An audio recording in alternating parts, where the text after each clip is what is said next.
Welcome back, AP Psychology students. We're going to continue our discussion of sleep. In this video, we're going to look at the functions of sleep and then the effects of sleep deprivation, as well as a little bit about sleep disorders. So the first part here, we're looking at the functions of sleep. So why do we even do this? Like, what's the point? So kind of looking at the slide here, a lot of people, a lot of psychologists think that there could be an evolutionary reason for this, meaning that sleep at night allowed us to hide from predators, in our caves or wherever we were, so we didn't get eaten. So just, could be that. We do know from more recent research that sleep does help with our brain. It helps repair the neurons in our brain. We'll talk more about pruning, but basically it kind of cleans out the gunk, and then it helps our neurons kind of form better connections. We do know that sleep aids in the consolidation of memory, and it helps with other cognitive abilities like creative thinking. Also, it leads to the release of growth hormone, which allows us to repair our body, especially in that deep wave sleep. And there's been studies that have actually shown that getting enough sleep improves athletic performance. So again, better recovery, but also reaction time, endurance. So it's good for the body, it's good for the brain, so we definitely need it. So we want to know about sleep deprivation. This is really important, not just for this course, but just, to know as a functioning human, why sleep is so important, and when we don't get it, what happens? So we know that there's a lot of negative cognitive effects of sleep deprivation. We know that it hurts your memory, both working memory and long-term memory, like your ability to learn new information, but also being able to recall things quicker. They've seen a relationship between sleep deprivation and lowered creativity and the ability to concentrate, especially on things that are not super interesting. We know that there's a relationship between sleep and anxiety and depression. So a lot of, it makes you wonder a lot of the mental health issues. There's been rising mental health issues, especially with young people.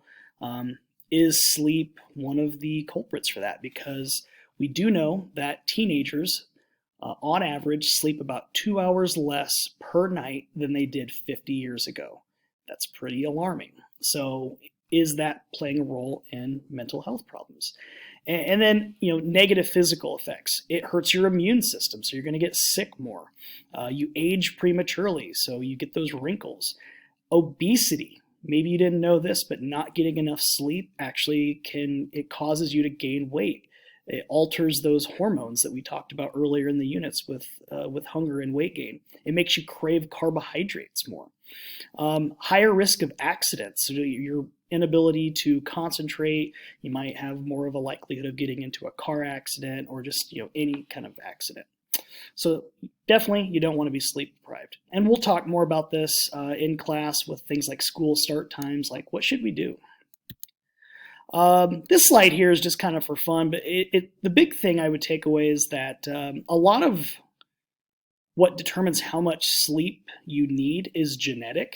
So I sometimes will have students say, well, it'd be nice to get 7-8 hours, but I get used to only having 4 or 5.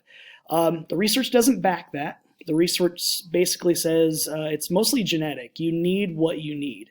And so you're not really getting used to it. You're just piling up an ever bigger sleep deficit that you'll not be able to make up.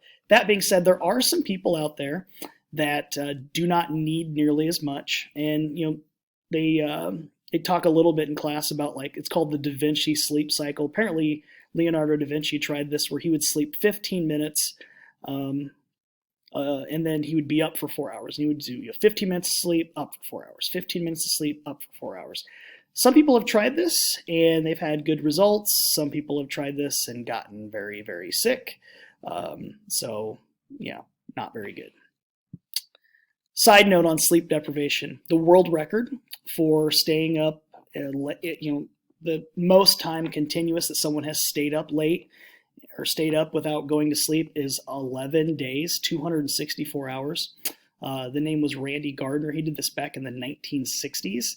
And it's pretty funny. We'll talk about it in class, but basically he started hallucinating and he thought he was like a an African-American college football player, but he was actually a skinny white kid. And when people said that, no, you're not, he would call them racist. And he like thought that street signs were chasing him. He was hallucinating, basically. He was having a real hard time. So definitely not good for you.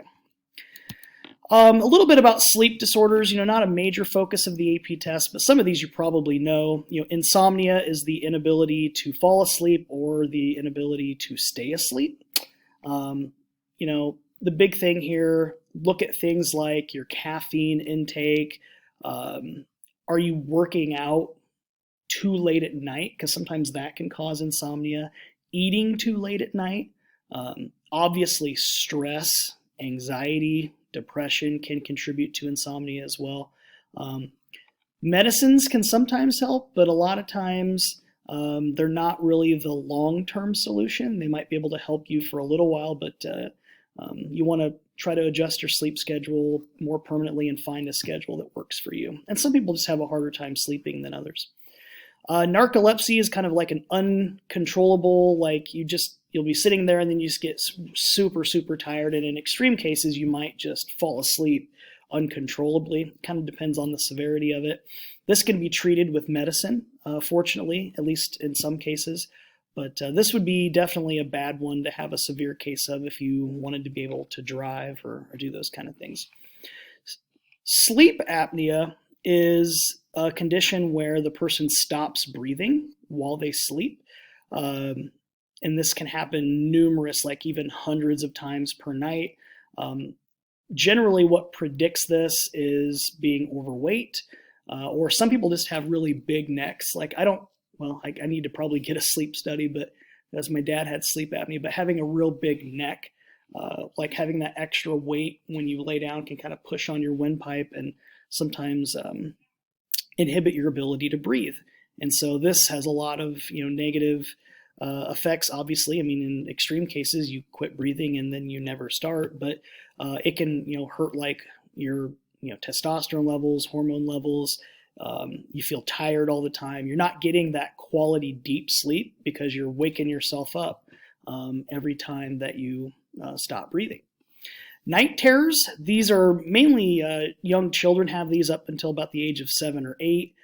They just kind of wake up and they're screaming and they're crying. They don't usually report having some kind of a dream or they just kind of wake up and they're screaming and they're terrified. So this is not the same as a nightmare, which is a bad dream. That would happen during like a REM cycle. Night terrors tend to happen during stage 3 or deep wave sleep. And then finally, REM behavior disorder. If you remember in our discussion of REM, we talked about how when you're in REM sleep, your body is basically paralyzed. Your brainstem cuts off the message so you aren't flailing around and fighting ninjas and stuff. But people with REM behavior disorder, that part of the brainstem doesn't work properly.